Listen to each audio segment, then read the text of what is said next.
CBSE 10th standard results are out. ये news हर जगह अब वायरल हो चुकी है।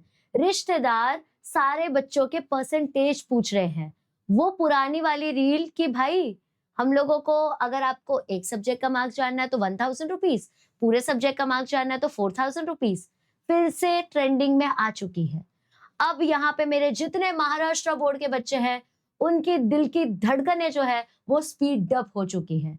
उन्हें समझ नहीं आ रहा है कि उनका रिजल्ट कब आएगा। अब यहाँ पे तुम लोगों को चमचम का मिठाई खाने मिलेगा या चप्पल खाने मिलेगा, वो तुम लोगों को बहुत डर लग रहा है। तो तुम्हारे दिमाग में एक नॉर्मल क्वेश्चन आ रहा होगा कि भैया 10th स्टैंडर्ड का रिजल्ट आएगा कब? तो आप लोगों को मैं बताती हूँ कि 10th स्टैंडर्ड का रिजल्ट कब आने वाला है। अपने फ्रेंड्स के साथ शेयर कर दो और उन लोगों से पूछ के बता देना कमेंट सेक्शन में कि किसका कितना टारगेट स्कोर है। तो आप लोगों को जैसी मैं डेट बताऊंगी, उसके इमीडिएटली बाद आप लोगों को कमेंट सेक्शन में जाना है और मुझे बताना है कि कितना परसेंटेज आप एम कर रहे हो। और जब रिजल्ट आ जाएगा तब जाके वी नीड टू वेरीफाई कि अपन ने जितना सोचा था उतना आया है या नहीं आया है। ठीक है, तो बेटा टेंटेटिव डेट्स जो है that is May 20th to May 30।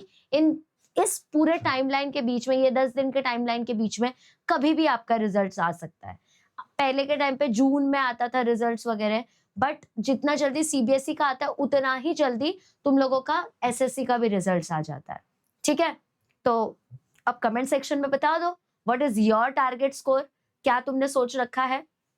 I am sure maths और साइंस में तो तुम अच्छा ही लाने वाले हो और बाकी सब्जेक्ट तो तुम कर ही लोगे, मतलब टफ सब्जेक्ट भी तुम लोगों ने कर ही लिया होगा। तो all the best for your results. और अगर आपने डिसाइड कर लिया है कि आप साइंस स्ट्रीम में जाने वाले हैं, तो we are presenting here Maharashtra का number 1 batch that is Neev batch. यहाँ पे हम लोग पूरा महाराष्ट्र बोर्ड का सिलेबस कंप्लीट कराएंगे। तुम्हारा 11th standard, 12th standard, CET and JEE mains का सिलेबस भी हम चारों मिलकर कंप्लीट कराने वाले हैं।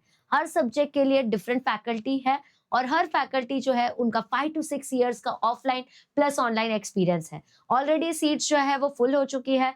Come and grab this opportunity, क्योंकि बेटा हम तो ब्रिज कोर्स ऑलरेडी कर चुके हैं। ऑलमोस्ट एंड होने आया है, चैप्टर शुरू ही होने वाला है। तो देख लो कहीं ज्यादा देर ना हो जाए। बहुत सारे तुम्हारे दोस्त हैं जो वैकेशन ना करके पढ़ना शुरू कर चुके हैं। तो मैं बता दूं आपको, कंपटीशन इस लेवल का है।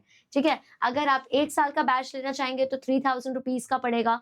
और अगर आप 2 इयर्स का यानी कि 11 12 सीटी वीटी सब हो जाए उसमें, तो that is for 5500 rupees. As a बड़ी बहन आप लोगों को मैं सजेस्ट करूंगी कि आप प्राइम का 2 ईयर का बैच ले लीजिए, क्योंकि इससे आपको ये फायदा रहेगा 2 साल के लिए आप निश्चिंत हो गए, साथ में सीईटी भी कवर हो गया।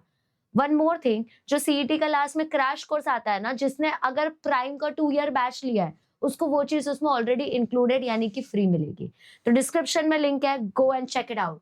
और अगर आप ऑफलाइन वाले बच्चे, आसपास में वेदांतु का सेंटर है तो जाओ, 90% स्कॉलरशिप चल रही है, ग्रैब दिस अपॉर्चुनिटी। चलो बेटा, all the best and see you soon. I really hope कि आप लोगों को 90 प्लस मार्क्स आए। कमेंट सेक्शन में फटाफट से बता देना। I am super excited to know everything. Bye, all the best.